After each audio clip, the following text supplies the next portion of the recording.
चर्चा सारी यही चल रही है कि औरंगाबाद के अंदर ये जो आंदोलन हो रहा है, इसके बारे में जो बातें रखी जा रही है,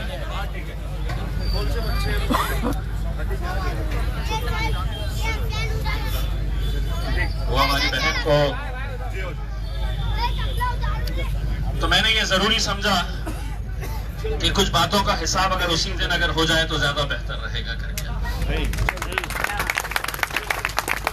क्योंकि अब ऐसा नहीं है कि तुम बोलेंगे और हम खामोशी से सुन लेंगे करके।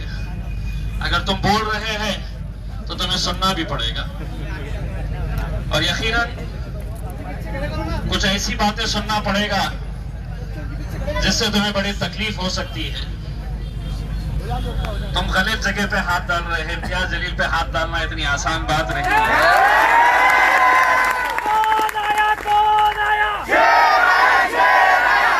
सबसे पहले तो ये बता दूं कि विधान परिषद के अंदर विरोधी पक्ष के नेता, यहाँ के जो आमदार है, उन्होंने कुछ बातें बताई है कि यह आंदोलन चल रहा है और यहाँ पे किस तरह के भाषण दिए जा रहे हैं। मैंने उनको खुली चुनौती दी है कि अगर तुम विधान परिषद के अंदर अगर खड़े रहकर अगर झूठ का सहारा ले रहे हैं तो तुम्हें यह साबित करना होगा कि यहां पर किसने और कब ये भाषण दिया है जिसके बारे में तुमने विधान परिषद के अंदर खड़े रहकर हमारे ऊपर कार्रवाई की मांग की है। उसके बाद भाजपा के एक नेता है चंद्रकांत दादा,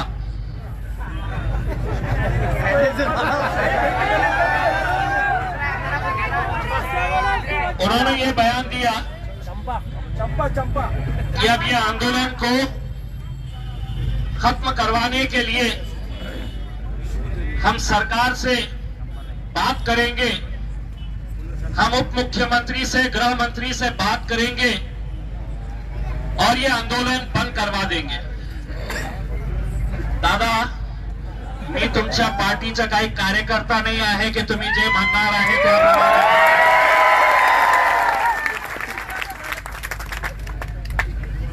तुम्ही तुमच्या पार्टीचे दादा असणार। माझ्या जिल्ह्यातला एकच दादा आहे, ते इम्तियाज दादा आहे।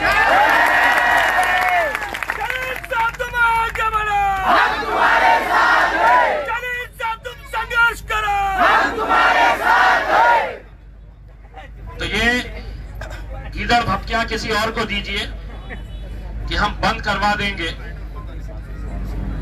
ये तो हमारी शराफत है कि हम यहां पर बैठे हुए हैं।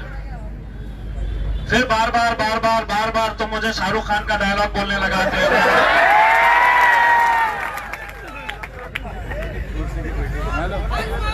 Once more.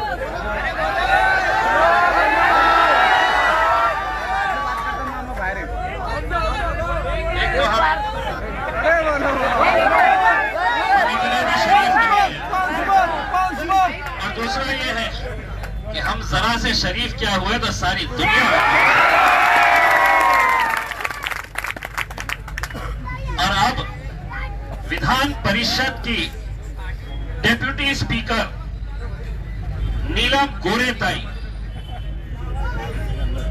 अब आप ये रिकॉर्ड करिए, कल से उनकी आफत देखिएगा। अरे आओ ना। उन्होंने गलत जगह के ऊपर पत्थर मारा है उसमें। अब सुनिए, और मैं जो बात कह रहा हूं बड़ी जिम्मेदारी के साथ कह रहा हूं। अगर यहां पर आईपी के लोग हैं तो वो भी नोट कर ले।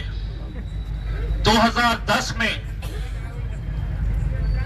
मैं पूना में एक चैनल का पत्रकार बोलकर काम करता।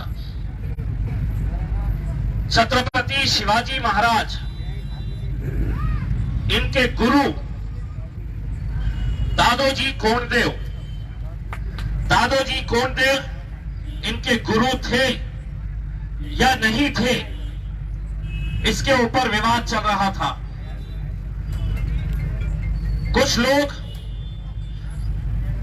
दादोजी कोंडदेव को छत्रपति शिवाजी महाराज का गुरु मान रहे थे और उस वक्त शिवसेना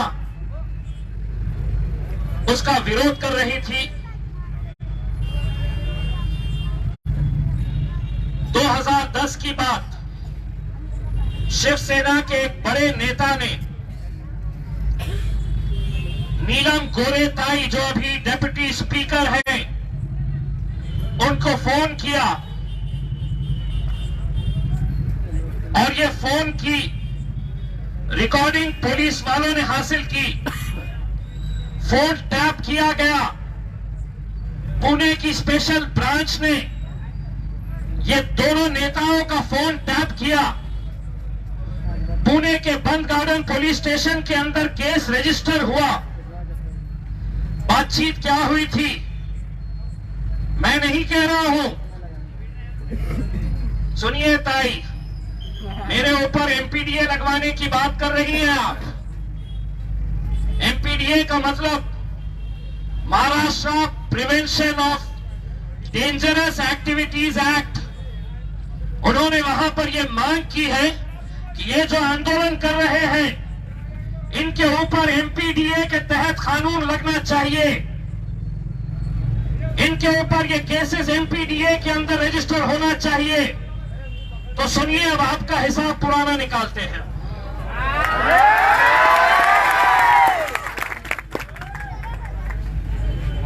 शिवसेना के एक बड़े नेता ने नीलम ताई गोरे को फोन किया और फोन करके ये बताया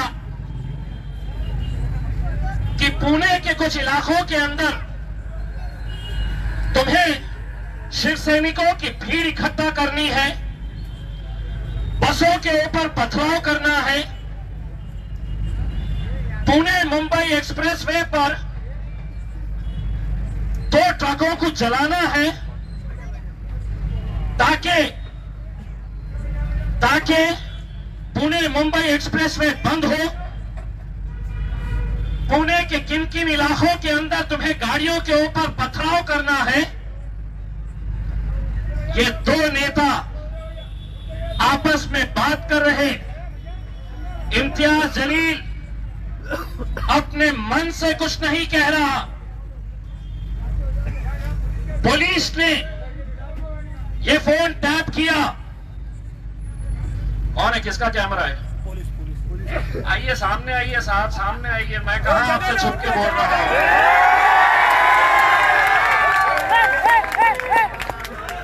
पुलिस है। मैं तो चाह रहा था कि पुलिस वाले ही रिकॉर्ड करें। इनको कुर्सी दीजिएगा बैठने की। और ये आज का रात में ही आप पहुंचा दीजिएगा देवेंद्र फडणवीस साहब के पास और ये मोहतरमा के पास। सरकार हमसे डरती है, पुलिस को आगे करती है। तो ये केस रजिस्टर हुआ पुणे के बंद गार्डन पुलिस स्टेशन के अंदर। पुणे की पुलिस ने ये मांग की कि हमें ये दोनों नेताओं के वॉइस सैंपल्स लेने का है। बहुत प्रेशर डाला गया, हम वॉइस सैंपल्स नहीं देंगे। ये जो मामला था ये किसी आम आदमी ने नहीं बल्कि पुलिस वालों ने रिकॉर्डिंग की थी। इसकी केस रजिस्टर हुआ था तो पुलिस वालों ने रजिस्टर किया था। अब भाई आपको बोलता हूं, सुनिए। अब ताई से पूछिए, हम जो बैठे हैं ये हम लोकतंत्र के अंदर जो हमारा विश्वास है, जो डेमोक्रेटिक राइट है, जो संवैधानिक अधिकार है, बाज़ाब्ता पुलिस को परमिशन लेकर यहां पर बैठा गया है। ये गुंडे नहीं है, ये औरंगाबाद से मोहब्बत करने वाले लोग हैं।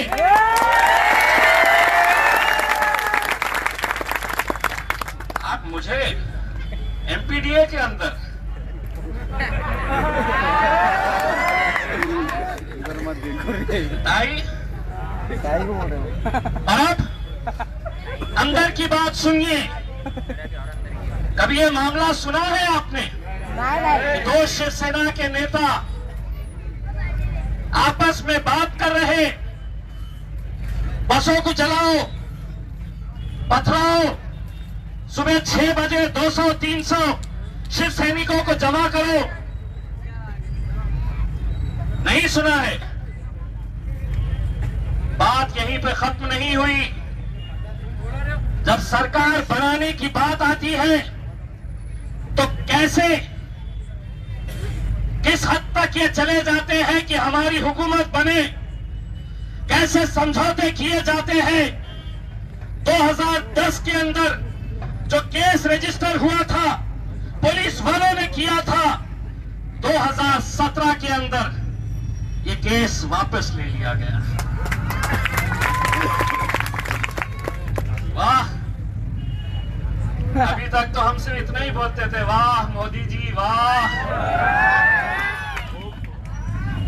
देवेंद्र फडणवीस जी, अब आप गृह मंत्री हैं। अब आपको फैसला ये करना है कि गुंडे हम हैं या गुंडे वो हैं। बताइए, आज का 5वां दिन है। किसने यहां पर ऐसी कौन सी गुंडागर्दी की है जो मैडम आप डिमांड कर रही है कि एमपीडीए के अंदर में हमारे ऊपर कार्रवाई होनी चाहिए? और अगर आपको नियम नहीं पता है तो सुनिए, मोहतरमा, आप जिस कुर्सी के ऊपर बैठी है वहां पर आपको बोलने का इख्तियार नहीं होता है। आप वहां पर आमदारों को सुनना पड़ता है। लेकिन आप तो नेतागिरी वहां पे उस कुर्सी के ऊपर भी शुरू कर दी। गलत जगह हाथ डाले हैं मैडम। मौसम बिगड़ने वाला है। जो पत्थर 2023 के अंदर अब उसकी गूंज सुनाई देगी आपको। और जब हम कह रहे हैं तो पूरी जिम्मेदारी के साथ कह रहे हैं। मुझे भी मालूम है ये इंतजार में बैठे हैं कि ये बंदा कब हमारे हत्थे चढ़ता है। अरे लटक भी जाओ तो नहीं लटक पाता। कानून के दायरे के अंदर रह के हम बात कर रहे हैं और कानून के दायरे के अंदर रहकर आप भी बात करिए। वरना बताइए, बोलिए कि पुलिस वाले झूठ थे, तुम खामोशी से केस वापस ले लेते हैं और हम तो कहते हैं कि इनके ऊपर एमपीडीए के खिलाफ केस रजिस्टर होना चाहिए। कल असेंबली का सेशन है, वहां पे जवाब दीजिए और बोलिए कि इम्तियाज जलील झूठ बोल रहा है करके। बताइए कि इम्तियाज जलील झूठ कह रहा है। नहीं बोल सकेंगे और शायद इसके बाद इम्तियाज जलील के खिलाफ बोलना ही बंद कर देंगे।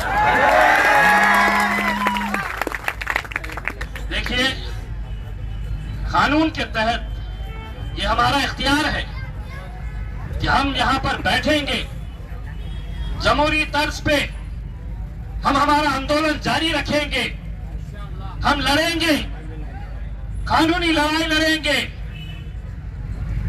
यहां पर सड़क के ऊपर भी बैठ के हम अपनी नाराजगी जाहिर करेंगे।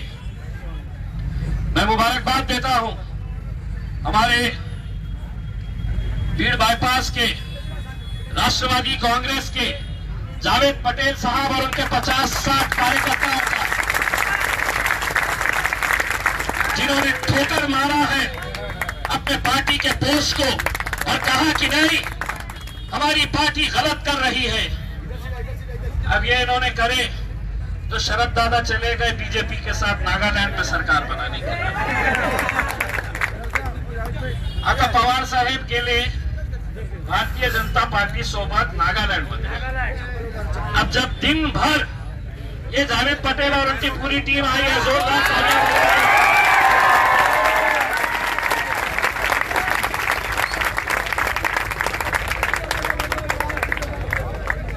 ये ऐसे जज्बे को सलाम करने की जरूरत होती है मेरे भाई। वो कुर्सी आएगी, ओहदे आएंगे, लेकिन जब हमारे वजूद, हमारे शहर की पहचान का मामला आएगा तो उसके साथ कोई समझौता नहीं हो सकता है। अब सुनिए, कल तक जो जावेद भाई की पार्टी थी,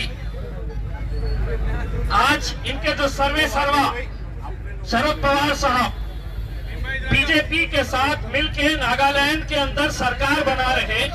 जब दिन भर इसके ऊपर मीडिया में बवाल चला तो पवार साहब ने एक स्टेटमेंट दिए, हमने भाजपा को सपोर्ट किया ही नहीं, हमने उनके मुख्यमंत्री को सपोर्ट कर दिया। अरे का शेंडी इंडिया है कमाना, अरे काही तरी मतलब जनता इतनी बेवकूफ है। आप अपने लोगों को समझा दीजिएगा, लेकिन इम्तियाज अली तो तुम्हारा पोस्टमार्टम करके रहेगा। अब हमने 2010 का मुद्दा निकाले हैं, पुलिस वाले से फोन करके बोलते रहे हैं मैं भेज रहा हूं, जल्दी से तैयार रखो, बम फेंक दिया है। मेरे भाइयों, मैं इन तमाम नौजवानों का तहे दिल से शुक्रिया अदा करता हूं, जावेद पटेल साहब, उनकी पूरी टीम का। कल हमें इसी जगह से एक कैंडल लाइट मार्च हमें निकालना है, जो डॉक्टर बाबा साहब अम्बेडकर के भरकल गेट के पुतले के पास जाएगा, पूरा अमन तरीके से, बहुत ही शांति के साथ। मैं इतना आप लोगों को बता दूं कि ये आंदोलन कोई हुल्लड़बाजी का नहीं है, कोई चीखने चिल्लाने का, हंगामा करने का नहीं है। एक मकसद के तहत हम लोग आगे बढ़ रहे हैं।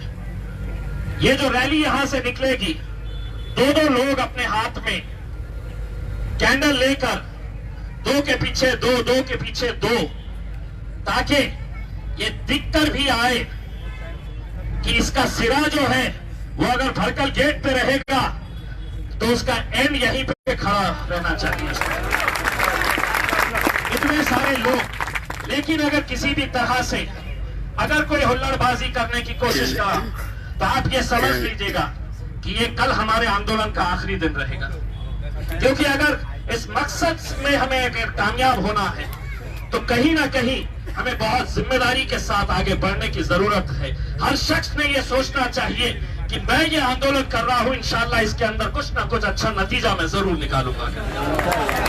यही है, अब कल सुबह का इंतजार है, जब पूरे के पूरे आ जाएंगे। उसके अंदर क्या बोले, कल रात में आपने क्या बोले, कल रात में आपने क्या बोले, और कुछ तो ऐसे रहेंगे कि रात में आके बैठ जाएंगे घर के सामने, और मैं क्या बोले तुमने करके उसमें। अब सुन लो, तुमने बोले थे, हमने सुने, अब हम बोल दिए हैं, अब उसका जवाब तुमको देना पड़ेगा। हम खाली हाथ नहीं जाने देते हैं आपको। हमने 13 साल पुराना वाला मैटर हमने निकाल दिए है खींच के, अब उसके ऊपर आपको जवाब देना पड़ेगा। उसमें आप लोगों से यही उम्मीद है कि यही जोश को बरकरार रखिए, यही जज्बे को बरकरार रखिएगा। बहुत बहुत शुक्रिया। इसके बाद अगर यहाँ पर बैठ रहे हैं तो ख्याल रखिएगा कि किसी भी तरह का माइक का इस्तेमाल ना किया जाए। हम लोग यहाँ पर बैठे, हमारी बातें रखें, किसी को नज़म सुनाना है विदाउट माइक के आप लोग कर सकते हैं। बहुत बहुत शुक्रिया।